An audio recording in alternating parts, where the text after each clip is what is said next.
On April 22nd, 1917, there was a devastating cave-in at the Treadwell mine. A rock pillar under the Gastineau Channel was weakened by mining operations and gave way, allowing a high tide of channel water to rush in and flood three of the four mines.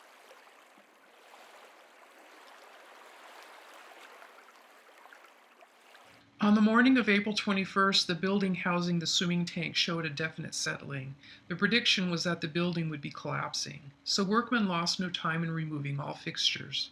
By nightfall, the building, though sagging badly, was still standing. No one surmised the danger that threatened, so therefore no advance warning. If there had been, would adults, and my parents were among that group, have attended the usual Saturday night movie at the clubhouse, a few feet from the crippled building? The movie had ended. Rumors began circulating that the sagging building couldn't hold out much longer, so those people who lived on the hill beyond the natatorium and the glory hole hastily congregated at a well-lighted vantage point where they could witness the crash. There the small group stood, but not for long. There was a turn of events, and according to my parents' version, the ground about the natatorium, including the fire hall and a segment of railroad tracks, slipped sideways, then dropped straight down into the innards of the big mine. The roaring of the water as it spouted hundreds of feet into the air, also its proximity, was terrifying. It was a miracle the onlookers weren't sucked into the seething chasm. It was nearly midnight. Sleeping children were aroused. The electric lights dimmed out. In no time they were up and out into the moonlit night, making their way to safer ground.